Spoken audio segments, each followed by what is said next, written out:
சபையே ஒருமனமாய் துதி பலிகள் செலுத்துவோம். ஜெப தூபம் தொடர்ச்சியை இன்று நாம் செய்ய போகிறோம். சரிதானா?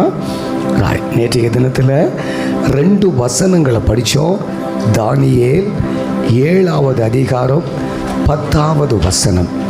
வெளிப்படுத்தின விசேஷம் 20:12 20:12 2 வசனத்தையும் படிங்க பார்ப்போம்.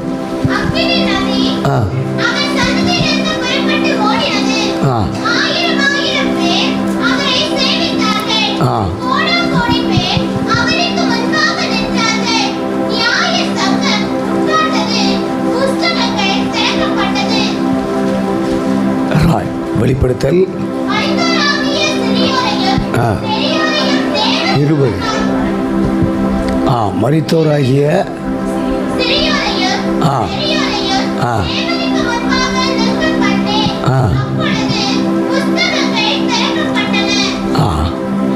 புத்தகங்கள் திறக்கப்பட்டன. புத்தகங்கள் பைபிளில் உள்ள புத்தகங்கள் குறித்து தான் நம்ம இப்போ படிச்சுக்கிட்டே இருக்கிறோம்.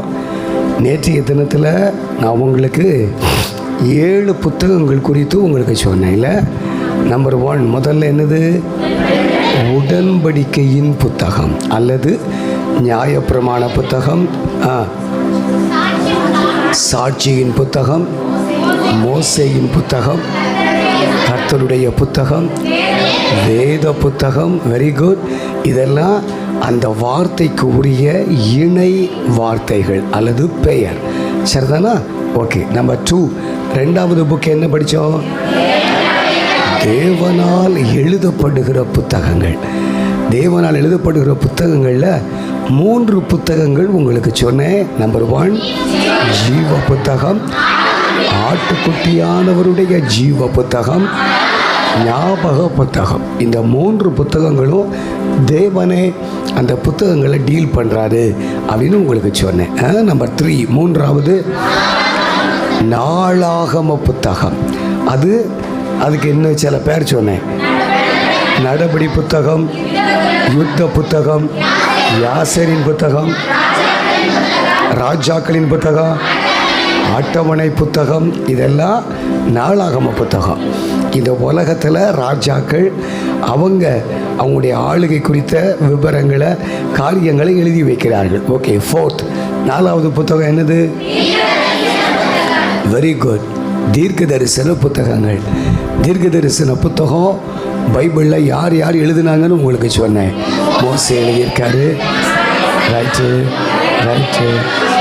அப்பா நல்ல பிள்ளைங்கப்பா, நல்ல பிள்ளைங்க எல்லாம் வீட்டில் போய் நீங்கள் ஒருவேளை படிச்சிருக்கீங்கன்னு நான் நம்புகிறேன். ஆமென்.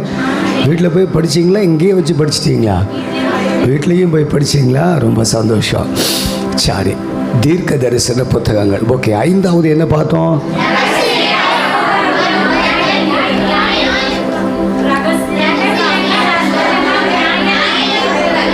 ராய். இந்த 3 எழுதப்படுகிறது அப்படின்னு சொன்னேன். ஒரு சிலர் ரொம்ப பின்னால் உங்களுக்கு இருக்கிறவங்க உங்கள் சத்தம் எனக்கு கேட்க மாட்டேங்க. நீங்கள் எல்லோரும் சேர்ந்து நீங்கள் நேற்றைக்கு எடுத்த அந்த நோட்ஸை இப்போ சொல்லணும்.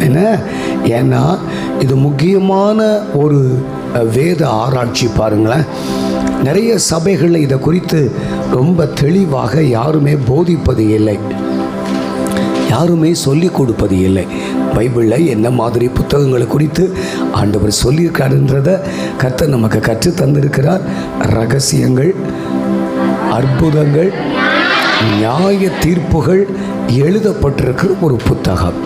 இதை தேவனே அவருடைய பரிசுத்த தீர்க்கதரிசிகளை கொண்டு எழுதுகிறார் அப்படின்னு உங்களுக்கு சொல்லிக் கொடுத்தேன். சரிதானா?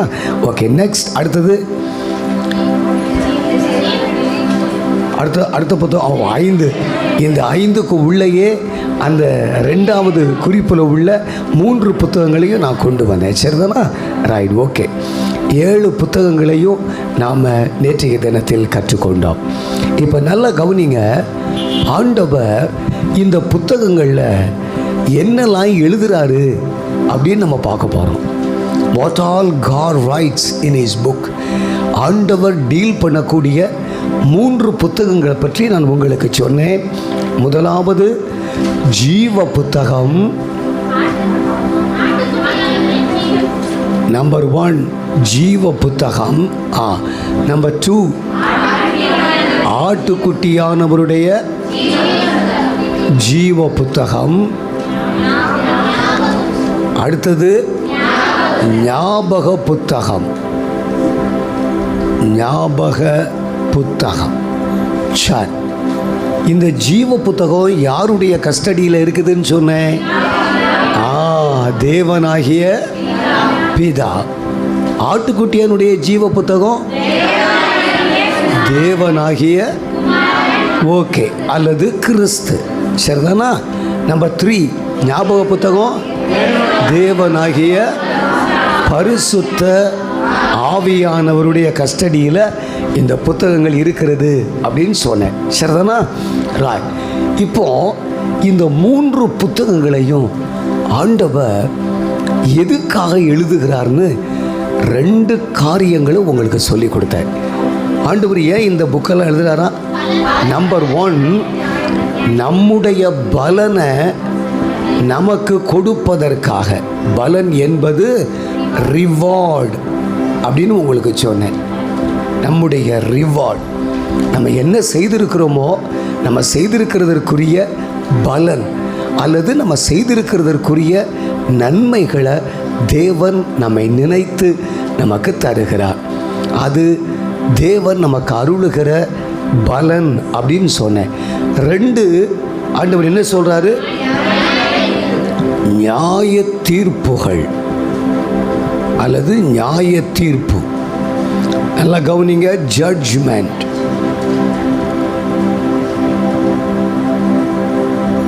ஜட்ஜ்மெண்ட், நியாய தீர்ப்பு. நியாய தீர்ப்பு ஆண்டவர் அவர் எழுதியிருக்கிற புக்கை வச்சு தான் நமக்கு நியாய தீர்ப்பு கொடுக்கிறார்.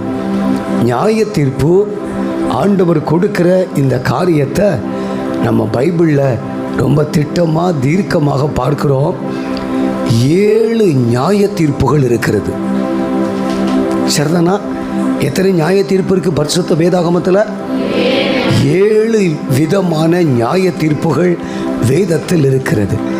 ஒரே ஒரு காரியம் மட்டும் உங்களுக்கு சுருக்கமாக கொஞ்சம் சமம் பண்ணி உங்களுக்கு சொல்ல போகிறேன். வாங்க, நீதிமொழிகள் 11வது அதிகாரத்தின் இறுதி வசனத்தை படிக்க போகிறோம். நீதிமொழிகள் 11வது அதிகாரத்தின் 31ஆம் வசனம், கடைசி 31. படிங்கம்மா. இதோ நல்லா கவனிங்க, நல்லா கவனிங்க. எல்லாரும் அந்த வசனத்தை திருப்பி வச்சுக்கிடுங்க. நீதிமானுக்கு பூமியில் சரி கட்டப்படும். சரி கட்டப்படும். சரிதானா? நல்லா கவனிங்க. ஆண்டவர் சொல்றாரு, நியாய தீர்ப்பு என்பது, எல்லாரும் நீ கவனிக்கணும், நியாய தீர்ப்பு என்பது வாழ்க்கையினுடைய இறுதியில் அல்லது நம்ம மரித்து போனதற்கு பிறகு நடக்கிற ஒன்றாக நம்ம இருதயத்தில் நினைக்கக்கூடாது. உயிரோட இந்த உலகத்தில் இருக்கும்போதே நமக்கு நியாய தீர்ப்பு கிடைக்கிறது. அந்த நியாய தீர்ப்பை குறித்து ஆண்டவர் பைபிளில் என்ன சொல்லி இருக்கிறாரு? சரி கட்டப்படும் என்று சொல்லுகிறார். நல்லா கவனிங்க. பூமியில் இருக்கும்போதே இந்த காரியங்களுக்கு சரி கட்டப்படுகிறது. அதுவும் பைபிளில் என்ன போட்டிருக்கு தெரியுமா? நீதிமானுக்கு என்று போட்டிருக்கிறது. நீதிமானுக்கு என்று போட்டிருக்கிறது. ஏசப்பா அவருடைய ஊழியத்தின் நாட்களில் ஒரு காரியத்தை சொன்னார். அதாவது பேதுரு எல்லாரும் அவங்க போய் ஏசப்பாட்ட போய், ஆண்டவரே எல்லாத்தையும் விட்டுட்டு நீங்கள் மட்டும் போதும்னு உங்கள் பின்னால் வந்தோமே, எங்களுக்கு என்ன தருவீங்க? எங்களுக்கு என்ன நடக்கும்? எங்களுக்கு என்ன கொடுப்பீங்க அப்படின்னு கேட்டாங்க. அதுக்கு ஏசப்பா அவங்கள பார்த்து என்ன சொன்னார்? எல்லாவற்றையும் விட்டு உங்களை பின்பற்றின ஆண்டவரே, நீங்கள் எங்களுக்கு என்ன தருவீங்க அப்படின்னு பேதுரு கேட்கும்போது, மறு ஜென்ம காலத்திலே மனுஷகுமாரன்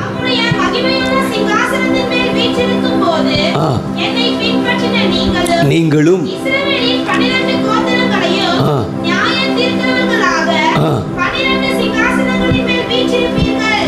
நல்லா கவனிங்க. 12 சீஷர்களுக்கும் ஆண்டவர் 12 சிங்காசனங்களை ஏற்படுத்தி இஸ்ரவேலுடைய 12 கோத்திரங்களை ஆளுகிற ஒரு அதிகாரத்தை கர்த்தர்களுக்கு கொடுப்பேன்னு சொன்னார். அது எப்போன்னா மறு ஜென்ம காலம். அந்த வசனம் என்னதுமா? மத்தேயு 19:28 எழுதிக் கொள்ளுங்கள். மத்தேயு 19:28 அதில் என்ன போட்டிருக்கு? மறு ஜென்ம காலம். அப்படின்னா என்னது? மறு ஜென்ம காலம்னா என்னது? மரித்ததுக்கு பிறகு நடக்கிறதுக்கு பேர் தான் அது. ஆனால் மரிக்கிறதுக்கு முன்னால் ஒரு காரியத்தை ஆண்டவர் செய்கிறேன் அப்படின்னு சொல்கிறார். அதுக்கு என்ன எழுதப்பட்டிருக்கிறது என்றால் சரி கட்டப்படும் என்று எழுதப்பட்டிருக்கிறது. ஆண்டவர் சரி கட்டுகிறவர். பைபிளில் மனுஷன் சரி கட்டுகிறான் அப்படின்னு கர்த்தருடைய வார்த்தை சொல்லுது. என்ன சொல்லுது தெரியுமா? அவன் செய்த பிரகாரமாக நானும் அவனுக்கு செய்வேன். அவன் செய்த காரியத்திற்கு தகுந்தாற் போல நானும் சரி கட்டுவேன்னு மனிதன் தன்னுடைய இருதயத்தில் சொல்லுகிறான். அப்போ உலகத்தில் மனிதர்கள் சரி கட்டுகிற காரியத்தை தங்கள் சிந்தையில் கொண்டிருந்து தங்களுக்கு இழைக்கப்பட்ட ஏதோ ஒரு தீமைக்கோ அல்லது தங்களுக்கு செய்யப்பட்ட ஏதோ ஒரு நன்மைக்கோ சரி கட்டுகிறத வேதத்தில் நாம் பார்க்க முடிகிறது. நல்லா கவனிங்க. மனுஷன் எப்படி தன்னுடைய இருதயத்தில் உத்தேசிக்கிறானோ அதே மாதிரி ஆண்டவர் தம்முடைய பிள்ளைகள் இந்த பூமியில் அவருக்காக என்ன செய்கிறாங்களோ அதெல்லாம் கர்த்தர் ஞாபகத்தில் வைத்து அவர்களுக்கு சரி கட்டுகிறவர் என்று வேதத்தில் எழுதப்பட்டிருக்கிறது. ஒரு வசனம் படிப்போமா? மத்தேயு எழுதின சுவிசேஷம் 10வது அதிகாரம் 48வது வசனம் 42. அப்போ சீஷன் என்னும் நாமத்தின் நிமித்தம்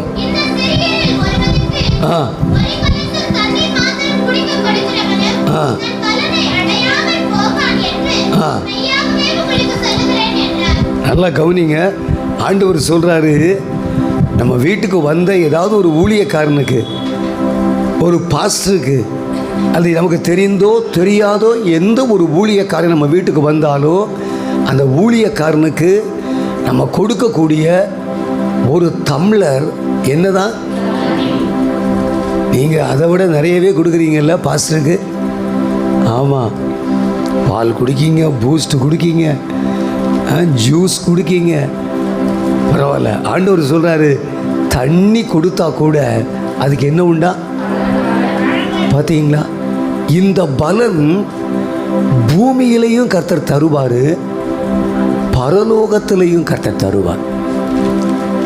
இதுக்கு பேர் தான் சரி கட்டப்படுதல். God compensate. ஆண்டவர் செலுத்தி தீர்க்கிறார். இந்த பூமியில் நம்ம என்ன செய்கிறோமோ அந்த காரியம் அப்படியே நமது வாழ்வில் அவருடைய பலனையும் அவருடைய பதிலையும் கொண்டு வருகிறது என்பதுதான் வேதம் நமக்கு போதிக்கிற உண்மை. என்ன செய்கிறோமோ அது நமக்கே வந்து நேரும். ரொம்ப கவனமாக இருக்கணும், ரொம்ப ஜாக்கிரதையாக இருக்கணும். ஆமாம், ஏசப்பா ஒரு இடத்துல சொல்கிறாரு, மற்றவன் உன்னை நோக்கி கூப்பிடும்போது அவனுடைய கூப்பிடுதலுக்கு உன் செவியை அடைச்சிக்கிட்டேன்னா நீ கூப்பிடும்போது நான் என்ன செய்ய மாட்டேன்? பதில் கொடுக்க மாட்டேன்ற. ஏழை அல்லது வருத்தத்தில் இருக்கிறவன், கண்ணீர் வடிக்கிறவன் ஒருவன் உன்னை நோக்கி கூப்பிட்டு ஐயா அப்படின்னு கதறி உன்னை பார்த்து கேட்கும்போது நீ அவனுக்கு நன்மை செய்ய மறந்துட்டியன்னா, நீ என்னை நோக்கி கூப்பிடும்போது நான் உன் சத்தத்தை கேட்க மாட்டேன்னு சொல்கிறார். எவ்வளோ பயங்கரமாக இருக்குது பார்த்தீங்களா? நம்ம வீட்டுக்கு பிச்சை எடுப்பதற்கோ உதவியை தேடியோ நமக்கு இருக்கும் 1000 பிரச்சனை, நமக்கு இருக்கும் ஆயிரக்கணக்கான தேவை, நமக்கு இருக்கும் லட்சக்கணக்கான ரூபாய் மதிப்புள்ள தேவைகள். ஆனால் நம்மளை பார்த்து வருத்தத்தோடு ஐயா எனக்கு உதவி செய்யுங்க அப்படி போப்பா அப்படின்னு நம்ம என்ன செய்யக்கூடாது, சொல்லக்கூடாது. கொடுக்கறதுக்கு ஒன்றுமே இல்லைன்னா கூட கூப்பிட்டு வீட்டில் உட்கார வச்சு கவலைப்படாதப்பா, கர்த்தர் ஒருத்தர் இருக்கிறாரு, அவர் அற்புதமான ஆண்டவர், மீனினுடைய வாயில வெள்ளிப்பணத்தை தோன்ற பண்ணினவர், 5 அப்பம் 2 மீனை கொண்டு 5000 பேரை போஷித்தவர், விதவையினுடைய வருத்தத்தை நீக்குகிறதற்கு வெறும் பாத்திரங்களை எண்ணெயால் நிரம்ப பண்ணினவர், வனாந்தரத்தில் தனது பிள்ளைகளை போஷிப்பிக்கவும் வனாந்தரத்தில் தன்னுடைய பிள்ளைகளை வழி நடத்தவும் காடைகளையும் வானத்தின் மதகுகளை திறந்து மன்னாவையும் தன்னுடைய பிள்ளைகளுக்கு அவர் பொழிந்தருளினவர். அதனால நீ கவலைப்படாதன்னு 2 வார்த்தை அவனுக்கு ஆறுதலாகவாவது சொல்லி அனுப்ப வேண்டும். யாரையுமே அற்பமா நினைக்கவே கூடாது. சரிதானா? வியாதிப்பட்டவர்களோ வேதனை. நல்லா கவனிங்க. ஏசப்பா ஒரு நாள் ஊழியம் பண்ணிக்கிட்டு இருக்காரு. ஒரு குஷ்டரோகி ஒருத்தன் ஏசப்பாட்ட ஜோமுன்னு வர்றான். ஏசப்பா கூட இருந்த ஆயிரக்கணக்கான ஜனங்கள் அந்த ஆளை பார்த்த உடனே குஷ்டரோகி வந்திருக்கான். மோசேனுடைய பிரமாணத்தின்படி ஜனங்கள் நடமாடுகிற எல்லையில் அப்படி ஒருவன் வரவே கூடாது, இவன் எப்படி வரலான்னு எல்லாரும் கையில் கல்லை தூக்கிட்டாங்க. ஏன்னா மோசேனுடைய பிரமாணத்தில் கர்த்தர் சொல்லியிருக்காரு, அப்படிப்பட்டவனை கல் எறிந்து கொலை செய்ய வேண்டும், அது பாவம் இல்லை அப்படின்னு எழுதப்பட்டிருக்குது. எல்லாரும் கையில் கல்லை தூக்குறாங்க. ஆனால் ஏசப்பா என்ன பண்ணாரு? அவன் பக்கத்தில் போய் மனதுருகி அவனை தொட்டு எனக்கு சித்தம் உண்டு சுத்தமாகுன்னு சொல்லி அவனை சுத்தமாக்குனார். நல்லா கவனிங்க. இது நாமும் அப்படி வாழ அழைக்கப்பட்டிருக்கிறவர்கள் என்பதை நமக்கு ஆண்டவர் கற்றுக் கொடுக்கிறார். ஆமே. எந்த வியாதியையும் எந்த நபரையும் எந்த மனுஷனையும் அற்பமாக நம்ம நினைத்து அவங்கள அலட்சியம் பண்ணக்கூடாது.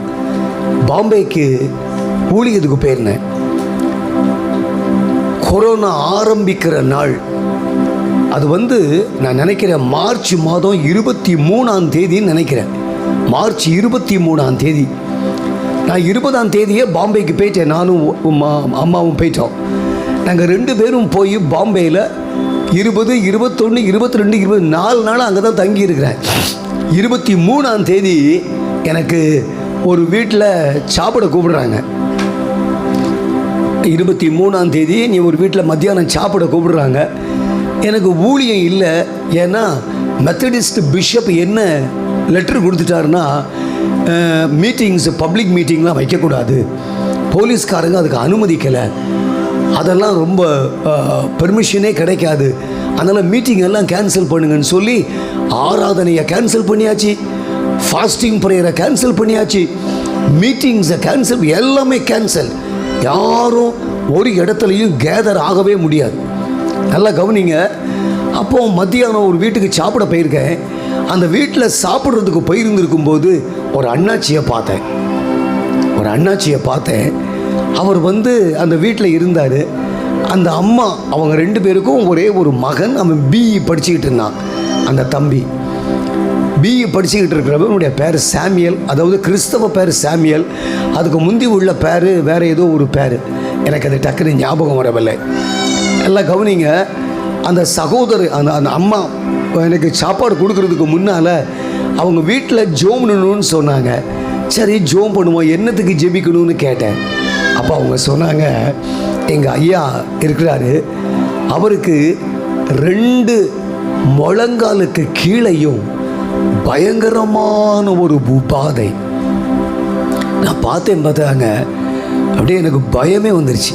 என்னன்னா, முழங்காலுக்கு கீழே காலே இல்லை, அந்த அந்த ஃப்ளஷ்ஷே இல்லை. அப்படியே புண்ணாகி அந்த அந்த தோல்லாம் அப்படி பீல் ஆகி அந்த புண்ணிலிருந்து நீர் வழிந்து கொண்டே இருக்கிறது. நான் அவரை பார்த்து கேட்டேன், எவ்வளோ நாளாக இப்படி இருக்குதுன்னு கேட்டேன். இது கொஞ்சம் மாதமாக இருக்குது ஐயா, ரொம்ப வருத்தம் தான். ஆனால் நான் என் ஆண்டவரை புண்ணு மேலே அந்த ஆயில் அப்ளை பண்ணி இயேசுவின் நாமத்தினால ஜெபம் பண்ணிட்டு வீட்டுக்கு வந்துட்டேன். நல்லா கவனிங்க, வீட்டுக்கு வந்துட்டேன். அதுக்கு பிறகு மீட்டிங் கிடையாது, ஃபோன் கனெக்ஷன் கிடையாது. பிகாஸ் எல்லாமே கட் ஆஃப், ஒன்றும் பண்ண முடியாது. ஒரு கடினமான ஒரு சூழ்நிலை. ஒரு 6 மாதம் இருக்கும். 6 மாதங்களுக்கு பிறகு ஒரு நாள் பாம்பேலேருந்து ஒரு கால் வந்துச்சு. அந்த கால் யாருன்னா, அவங்க மகன் ஒருத்தன் பிஇ படிச்சுக்கிட்டு இருந்தான்னு சொன்னேன் பார்த்தீங்களா, அந்த தம்பி ஃபோன் பண்ணான். அந்த தம்பி ஃபோன் பண்ணி சொல்கிறான், அப்பா நீங்கள் வீட்டில் வந்து எங்கள் டேடிக்கு உங்கள் கையில் எண்ணெய் பூசி ஜெபம் பண்ணிட்டு போனீங்க. இந்த 6 மாதத்துக்குள்ள அவர் புண்ணு கம்ப்ளீட்டாக பட்டு போய் அவர் சுகமாகி ஆலயத்தில் வந்து ஞானஸ்நானம் பெற்று இன்று அவர் தேவனுடைய பிள்ளையாக திருப்பந்தியில் கர்த்தருடைய சரீரத்தையும் இரத்தத்தையும் புசித்து அவர் உட்கொண்டு ஆண்டவருடைய பிள்ளையா இருக்கிறாரு. உங்களை அந்த 3 நாள் கூட்டத்துக்கு இல்லை, எங்க அப்பாவுக்காகவே கொண்டு வந்திருக்கிறாருன்னு சொன்னார் அந்த தம்பி. எனக்கு ரொம்ப ஆச்சரியமாக இருந்தது. நல்லா கவனிங்க, பேசுறதுக்கு 3 நாள் கன்வென்ஷனுக்கு போயிருக்கேன், மீட்டிங்லே பேசலை. கொரோனா ஆரம்பிச்சிருச்சு, மீட்டிங்கே நடத்த முடியாதுன்னு சொல்லிட்டாங்க. ஆனால் அந்த 3 நாளைக்குள்ள அந்த வீட்டில் போய் சாப்பிட்றதுக்கு தான் போனேன். நானும் என் ஒய்ஃபும் சாப்பிட தான் போனோம். போய் சாப்பிட்டுட்டு வரும்போது அந்த ஐயாவுக்கு ஒரு ஜெபம் பண்ணிட்டு வீட்டுக்கு வந்தேன். 6 மாதத்தில் கம்ப்ளீட்டாக சுகமாகி உள்ளவரா தேவனை அந்த சபையில் ஆராதித்து கொண்டிருக்கிறார். ஆமேன், ஆமேன். ஏன் இந்த காரியத்தை சொல்கிறேன்னா, நாம் என்ன செய்கிறோமோ, நாம் என்ன சொல்கிறோமோ அதை செய்கிறதற்கும் அதன்படியே காரியங்களை நடப்பிக்கிறதற்கும் நம்முடைய தேவன் உண்மை உள்ளவராயிருக்கிறார். அல்லேலூயா, அல்லேலூயா. நம்ம ஒரு நாள் இந்த சத்தியத்தை, இந்த உண்மையை மறந்து விடவே கூடாது. ஆமென் சொல்லுங்க. ராய். அப்போ நல்லா கவனிங்க. 1, பூமியில் சரி கட்டப்படுகிறது.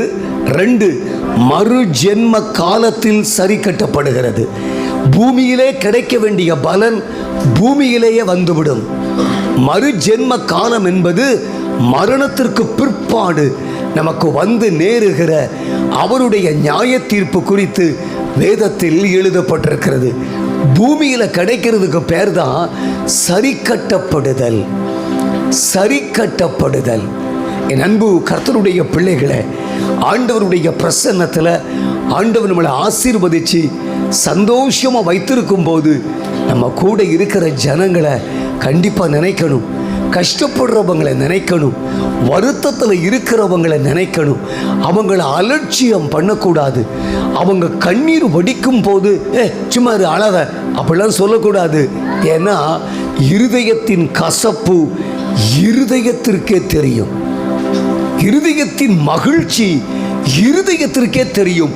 அந்நியன் அதற்கு உடந்தை ஆகான்னு பைபிளில் படிக்கிறோம். அப்போ தேவனாகிய கர்த்தர் நமக்கு கற்றுத்தருவது என்ன தெரியுமா? இந்த பூமியிலேயே நமக்கு சரி கட்டப்படுகிறது. சரி கட்டப்படுகிறது. ஆண்டவர் ஒரு நாள் பீட்டரை பார்த்து சொன்னாரு, பட்டயத்தை தூக்காத, உன் உரையில் போடு. எதுக்கு? பட்டயத்தை எடுக்கிறவ. இது எப்போ நடக்கும்? பூமியிலையா? மரிச்சதுக்கு பிறகா? ஆமாம். ஆண்டவர் பேதுருவை பார்த்து சொல்றாரு, அவன் ஆக்சுவலாக மல்கூசை போட்டு தள்ளுறதுக்கு தான் பட்டயத்தை தூக்குனது. என்ன பேதுரு மல்கூசை போட்டு தள்ளுறதுக்கு தான் பட்டயத்தை தூக்குனாரு. ஆனால் எப்படியோ குறி தவறி காதை மட்டும் வெட்டி கீழே விழுந்துச்சு. தலை விழுறதுக்கு மேலே காது மட்டும் விழுந்து ஏசப்பா பக்கத்தில் போய் காதை எடுத்து ஒட்ட வச்சுட்டாரு. ஆனால் பேதுருவை பார்த்து ஒரு காரியம் சொன்னார், பீட்டர் பட்டயத்தை எடுக்கிறவன் பட்டயத்தாலே மாட்டிவான். Put your sword back to its place. மறுபடியும் அந்த உரையிலேயே பட்டயத்தை போடு அப்படின்னு கர்த்தர் சொல்லி கொடுத்தார். நல்லா கவனிங்க, நம்ம என்ன செய்கிறோமோ அது நம்மை அந்த பகலிலேயே தொடரும். இதுக்கு பேர் தான் சரி கட்டப்படுதல். நியாய தீர்ப்பு அல்லது சரி கட்டுதல். சரி கட்டுதல். ஆண்டவர் இந்த பூமியிலேயே உடனே அந்த காரியத்தினுடைய அந்த விளைவை நமக்கு தருகிறார். நமக்கு தருகிறார். நன்மை செய்தோன்னா நிச்சயமாக நமக்கு நன்மை வரும். தீமை செய்தோன்னா உடனே நமக்கு தீமை வரும். ரொம்ப கேர்ஃபுல்லாக இருக்கணும். ரொம்ப கேர்ஃபுல்லாக இருக்கணும். வீட்டுக்கு பிச்சை எடுக்க வர்றவங்க, வீட்டில் வந்து உதவி கேட்க வர்றவங்கள அற்பமாக நினச்சி வெளியே தள்ளிடாதீங்க. தள்ளிடாதீங்க. ஒரு சின்ன குட்டி சாட்சி சொல்கிறேன் பாருங்க. ஒரு தம்பி அப்பா அவனை ரயில்வே ஸ்டேஷனில் போய் ஒரு டிக்கெட் ரிசர்வ் பண்ணிட்டு வர சொன்னார். தம்பி டிக்கெட் ரிசர்வேஷனுக்கு போயிருந்தான்.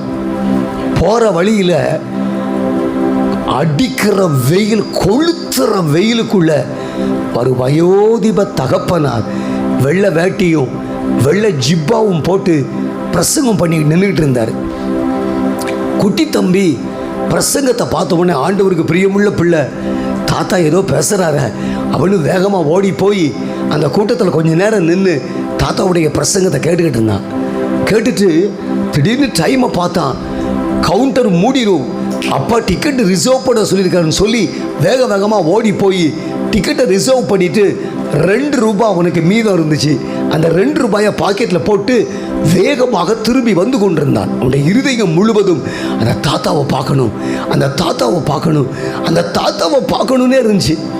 வந்துட்டு அந்த டவுனில் அங்கே இங்கே சுற்றி சுற்றி பார்த்தான். கடைசி அந்த தாத்தா எங்கே இருந்தார் தெரியுமா? அடுத்த தெருவில் அப்படியே வேர்வை ஊற்ற ஊற்ற அவர் வந்து பிரசங்கித்து கொண்டிருந்தார். அங்கே யாருமே இல்லை. அடி கொளுத்துற வெயில். இந்த தம்பி போய் அந்த தாத்தா பக்கத்தில் நின்று பாசத்தோடு பார்த்து கொண்டிருந்தார். பிரசங்கத்தை முடித்த உடனே இந்த குட்டி தம்பி தாத்தா முன்னால் போய் நின்று, தாத்தா என்னை ஆசீர்வாதம் பண்ணுங்கன்னா. தாத்தா அந்த குட்டி தம்பி ஆசீர்வாதம் பண்ணி முடித்த உடனே பாக்கெட்டில் கைவிட்டு 2 ரூபாய் காயினை எடுத்து தாத்தா கையில் கொடுத்தான். நடந்த சம்பவம் கவனியுங்கள்.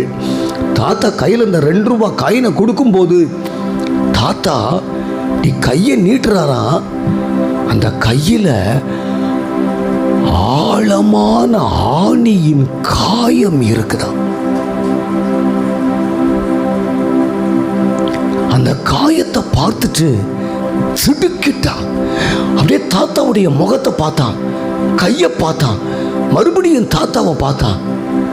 அந்த இடத்தை விட்டு பயத்தோடு கூட வீட்டுக்கு திரும்பினா. வீட்டுக்கு வந்துட்டு அங்கே என்னத்தை பார்த்தானோ அதை அப்பா கிட்ட சொன்னான். அப்பா தம்பிக்கு என்ன சொல்லி கொடுத்தார் தெரியுமா? மகனே, மிகவும் சிறியவர்களாகிய என் சீஷரில் இவர்களுக்கு ஒருவன் எதை செய்தானோ அதை எனக்கே செய்தான். நீங்க கொடுப்பது உங்க பாஸ்டருக்கோ, நீங்க கொடுப்பது ஒரு ஊழியக்காரனுக்கோ, நீங்க கொடுப்பது ஒரு தேவனுடைய ஊழியத்தில் உடன்பட்டிருக்கிற ஒரு ஊழியக்காரருக்கோ இருக்கலாம். எப்படிப்பட்ட ஒரு நிலையில் இருக்கிற ஒரு ஊழியக்காரருக்கு, சீஷருக்கு நீங்க கொடுத்தாலும் அதை யாருக்கு கொடுக்குறீங்க? ஆண்டவர் தான் கை நீட்டி அதை வாங்குறார். ஆண்டவர் தான் கை நீட்டி அதை வாங்குகிறார். அதனால தான் கர்த்தருக்கு கொடுக்கிற விஷயத்துல நம்ம ரொம்ப கவனமா இருக்கணும் அப்படின்னு உங்களுக்கு நேற்றைய தினத்தில் சொன்னேன். ஞாபகம் இருக்கா? ஞாபகம் இருக்குதா?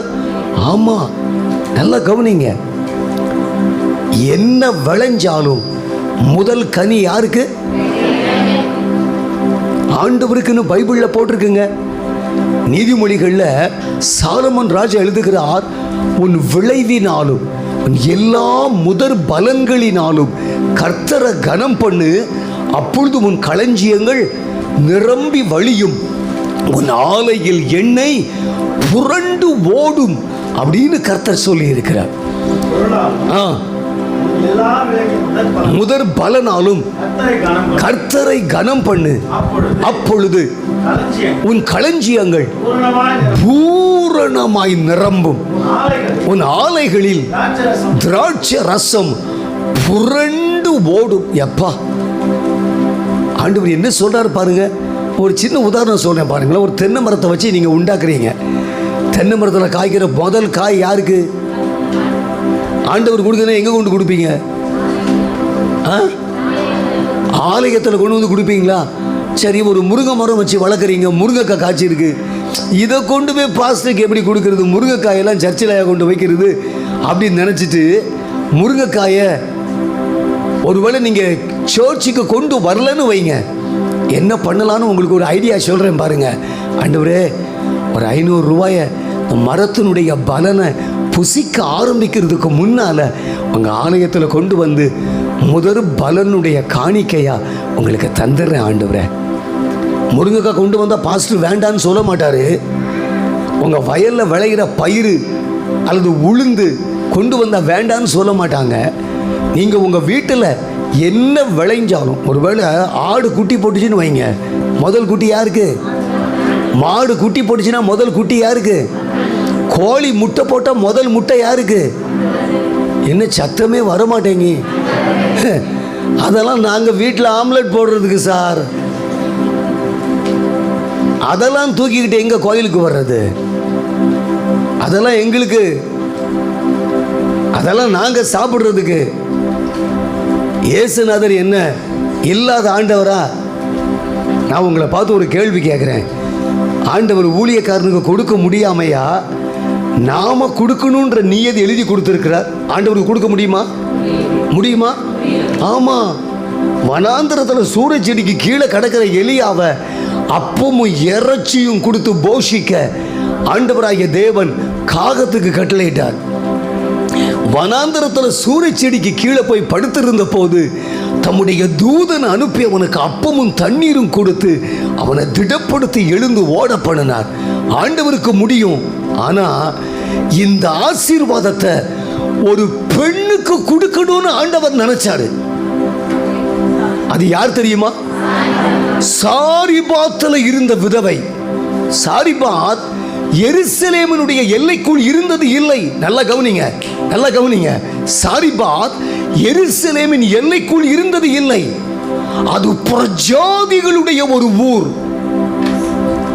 அங்க யூதர்கள் இல்லை, எபிரேயர்கள் இல்லை, இஸ்ரவேலர் இல்லை, எல்லாரும் ஆண்டவரை விசுவாசிக்கிறவர்கள் இல்லை. ஆனா அந்த ஊருக்குள்ள கூட ஆண்டவர் மேல அன்பும் நம்பிக்கையும் விசுவாசமும் வைத்திருந்த ஒரு தாயார கர்த்தர் தனக்காக வைத்திருந்தார். ஆண்டவர் எலியாவை பார்த்து சொல்றாரு, அந்த அம்மா வீட்டில் போய் சாப்பிடு, ஏன்னா பஞ்ச காலம் முடிகிற வரைக்கும் அவளும் அவள் குடும்பத்தாரும் உண்டு திருப்தியோடு இருக்கிற அற்புதத்தை ஒன்ன கொண்டு அந்த வீட்டில் செய்ய போறேன். நல்லா கவனிங்க, நல்லா கவனிங்க. அந்த அம்மா எலியா ஒரு அப்பத்தை செஞ்சு முதல்ல எனக்கு கொண்டு வான்னு சொல்லும்போது அந்த அம்மா என்ன சொன்னாங்க சொல்லுங்க? இல்லை, கொஞ்சோண்டு ஒரு பிடி மாவும் கொஞ்சம் எண்ணெயினா இருக்கு, 2 அப்பம் செஞ்சு நானும் என் பிள்ளையும் சாப்பிட்டுட்டு சாகிறதுக்காக விறகு பொறுக்கிக்கிட்டு இருக்கேன்றாங்க. அப்போ எலியா சொல்றாரு, நீ முதல்ல எனக்கு ஒன்று பண்ணிட்டு வா, அப்புறமா நீ சாப்பிடலாம் அப்படின்னு சொல்றாரு. இந்த ஐயோ எனக்கே இல்லை போயா, நாம் என்ன சொல்லுவோம்? நீங்கள் என்ன சொல்லுவீங்க? என்ன சொல் நாம் என்ன சொல்லுவோம்? ஆமாம், எங்களுக்கே லாட்ரி, ஒரு நேரம் சாப்பாட்டுக்கே வழி இல்லை, இனிமேல் நாங்கள் கொண்டு வந்து எங்கள் ஸ்தோத்திர காணிக்க தசம பாகத்தை கவரில் வச்சு கொடுக்கறது, நாங்கள் எங்கே கொண்டு வந்து ஆலயத்திலையோ ஊழியத்திலையோ கொண்டு வந்து இறைக்கிறது, அதுக்கெல்லாம் ஒன்றுமே இல்லை சார் அப்படின்னு நம்ம சொல்லுவோம். ஆனால் அந்த அம்மா என்ன சொல்லிச்சு தெரியுமா? ஓஹோ, சரி, என்னை விட உங்களுக்கு ரொம்ப பசிக்குது போல தருது, ஆனாலும் நீர் வந்து கேட்டுட்டீர, அதனால் உங்களுக்கு ஒரு அப்பத்தை செஞ்சு கொண்டு வரேன்னு அந்த அம்மா வீட்டில் போய் பொறுக்கிற கொஞ்சம் விறக வச்சு ஒரு அப்பத்தை செஞ்சு கொண்டு வந்து எலியாவுக்கு கொடுத்தது. அந்த அம்மா கொடுத்தாங்க. அந்த பஞ்ச காலம் முழுவதும் அவளும் அவள் வீட்டாரும் எலியாவும் கடைசி வர அப்பத்தாழ்ச்சியே இல்லாம பூரணமாக உண்டு மகிழ்ந்திருந்தார்கள். அம்மா அம்மா அம்மா ஆண்டவர் கேட்டா ஆண்டவருக்கு கொடுக்க கற்றுக்கொள்ளுங்க. கொடுக்க கற்றுக்கொள்ளுங்க. நீங்க கொடுக்கிறத உடனே கர்த்தர் கொடுப்பார். அதுக்கு பேர் தான் சரி கட்டுதல். சரி கட்டுதல். ஆண்டவர் யார்? ஆண்டவர்கிட்ட இல்லைன்னா நம்மகிட்ட கேட்குறாரு. ஏசப்பாட்ட இல்லைன்னா நம்மகிட்ட கேட்குறாரு. எதுக்கு கேட்குறாரு சொல்லுங்க? நம்மை ஆசீர்வதிப்பதற்காக நம்மிடத்துல கேட்குறாரு. அந்த பலன் நம்ம மேலே வரணுமே, நம்ம வீட்டுக்குள்ள வரணுமே. எனக்கு அன்பானவர்களே, ஆண்டவர் கொடுக்கிறார். ஆண்டவர் கொடுக்கிறார். ஆண்டவர் சரி கட்டுகிறார். அதனால எந்த காரணத்தினாலும் ஆண்டவரே எனக்கு உங்களுக்கு கொடுக்க முடியலை என்ற ஒரு கான்செப்டை இருதயத்தில் வர அனுமதித்து விடவே கூடாது. ஆமென் சொல்லுங்க. ஹல்லேலூயா, ஹல்லேலூயா, ஹல்லேலூயா. ஆண்டவர் கேட்டா, ஊழியக்காரங்க கேட்டா, தீர்க்கதரிசிகள் கேட்டா, சீஷர்கள் கேட்டா, ஏழைகள், கடன்பட்டவர்கள், கைவிடப்பட்டவர்கள், கைம்பெண்கள். ஒரு நாள் பெங்களூரில் காரில் போயிட்டு இருந்தேன். நல்லா கவனிங்க. பெங்களூரில் ட்ராவல் பண்ணிகிட்டு இருந்தேன். எனக்கு முன்னால் ஒரு ஆட்டோ போயிட்டு இருந்துச்சு. நான் போன காருக்கு முன்னால் ஒரு ஆட்டோ போச்சு. அந்த ஆட்டோவில் ஒரு வாசகம் எழுதியிருந்தது, கர்ப்பிணி பெண்களுக்கு இலவசமாக எங்கள் ஆட்டோவில் உதவி செய்வோம். என்ன போட்டிருக்கு? அவசரமாக ஏதாவது ஒரு பிரசவம் அப்படின்னு சொல்லி யாராவது எனக்கு கூப்பிட்டீங்கன்னா எங்கே இருந்தாலும் ஓடி வந்துடுவேன், உங்களுக்கு உதவி செய்வேன் அப்படின்னு. அந்த ஆட்டோட பின்னல் எனக்கு அந்த ஆளை கொஞ்சம் பார்த்து, ஐயா உங்கள் பேரை நின்று கேட்கணும் போல ஆசைப்பட்டாங்க. ஆனால் எனக்கு காரை விட்டு இறங்க முடியலை. அதை பார்த்துட்டு, ஆண்டவரே இந்த உலகத்தில் இந்த காலத்தில் இப்படிப்பட்ட இருதயம் உள்ளவர்களும் இருக்கத்தான் செய்கிறாங்க அப்பா, உதவி செய்கிறவங்க இருக்கத்தான் செய்கிறாங்க அப்படின்னு ஆண்டவர் நமக்கு கற்பிக்கிறார், நமக்கு போதிக்கிறார். நல்லா கவனிங்க. ஏசப்பா இஸ்ரவேல் ஜனங்களை பார்த்து பிரசங்கம் பண்ணும்போது அவங்களுக்கு ஒரு காரியத்தை சொல்லி கொடுக்குறாரு. ஒருவன் உன்னை 1 மைல் தூரம் வர பலவந்தம் பண்ணினால் அவனோட 2 மைல் தூரம் போ. அன்னைக்கு யார் அவங்கள பலவந்தம் பண்ணாங்க தெரியுமா? Roman citizens. அன்னைக்கு எருசலேம ரோமர்கள் ஆட்சி செய்து கொண்டிருந்தார்கள். இந்த ரோம அதிகாரிகள், இந்த ரோம பிரஜைகள் என்ன பண்ணுவாங்க தெரியுமா? இஸ்ரவேல வாடாங்க அவனு சட்டையை பிடிச்சி இழுத்து, இவன் சந்தையில் 1.5 மூட்டைக்கு சாமான் வாங்கி வச்சிருப்பான். அந்த மூட்டையை தூக்கி அவன் தோள் மேலே வச்சு கொண்டு வந்து வீட்டில் கொடுத்துட்டு போ அப்படி சொன்னா கண்டிப்பாக என்ன செய்யணும்? செஞ்சே ஆகணும், வேற வழி இல்லை. முடியாதுன்னு சொல்லிட்டு போனால் வெளுத்துருவான். நல்லா கவனிங்க. ஆனால் ஆண்டவர் தன்னுடைய பிள்ளைகளுக்கு என்ன போதிக்கிறார்? அவன் 1 மைல் தான் உன் மேலே மூட்டையை ஏற்றி வச்சு வர சொன்னா அவனுக்காக 2 மைல் தூரம் போ. அதை சொல்லிட்டு கர்த்தர் என்ன சொல்ல தெரியுமா? உனக்கு நான் பலன் அளிப்பேன். நீ என்ன செஞ்சியோ அதற்குரிய பலன் உனக்கு உண்டு, உனக்கு உண்டு, உனக்கு உண்டு. என் அன்பு கர்த்தருடைய பிள்ளைகளே, ஆண்டவர் இன்னைக்கு நம்ம கூட பேச நல்லா கவனிங்க. முக்கியமான ஒரு உண்மை, ஆண்டவர் நியாய தீர்ப்பு என்ற இந்த வார்த்தைக்கு கீழே சரி கட்டுதல் என்ற ஒரு வார்த்தை எழுதி கொடுத்திருக்கிறார். அது ஒன்று பூமியில், அடுத்தது மறுஜென்ம காலத்தில் பூமியிலேயே நீதிமானுக்கு சரி கட்டப்படுகிறது. நம்ம செய்கிற நன்மைக்கோ நம்ம செய்கிற தீமைக்கோ இந்த பூமியிலேயே நமக்கு சரி கட்டப்படுகிறது. ரொம்ப கவனமாக இருக்கணும். நாம் சரி கட்டப்பட்டோன்னு வைங்களேன், அந்த நேரம் பாஸ்டர்கிட்ட போய் தலையை கொடுத்து ஐயா நீ ஆசீர்வதிச்சிருங்கன்னு ஜோமுன்னா பாஸ்டர் ஜோமுன்ன உடனே நடக்குமா? நான் கேட்குறது உங்களுக்கு புரியுதா? யாருக்கெல்லாம் புரியுது? கொஞ்சம் பேர் தான் கை தூக்கியிருக்கீங்க. ஒரு சின்ன உதாரணத்துக்கு சொல்கிறேன் பாருங்களேன். ஆண்டவர் இந்த இடத்துல நமக்கு என்ன சொல்கிறாரு, அது என்ன கற்றுக் கொடுக்கிறார் அப்படின்றத உங்களுக்கு சொல்கிறேன் பாருங்க. ஒருவேளை பாஸ்டர் ரொம்ப வேர்த்து விறுவிறுத்து அவர் ரொம்ப கஷ்டப்பட்டு ஒரு கிராமத்திலிருந்து வர அவர் எத்தனித்திருக்கும் போது அவருக்கு உதவி செய்கிறதுக்கு யாருமே இல்லை. ஆனால் நான் அங்கேருந்து காரில் வந்துக்கிட்டு இருக்கும்போது பாஸ்டர் போகிறாரு, இப்போ நின்று நான் உன் கூட வாரேன் பாரு, நமக்கு அதெல்லாம் ஒப்பேறாது, பேசாமல் காரை அழுத்திட வேண்டியதான்னு சொல்லி பாஸ்டர் சட்டையே பண்ணாமல் காரை இழுத்துட்டு நேராக வந்துட்டேன்.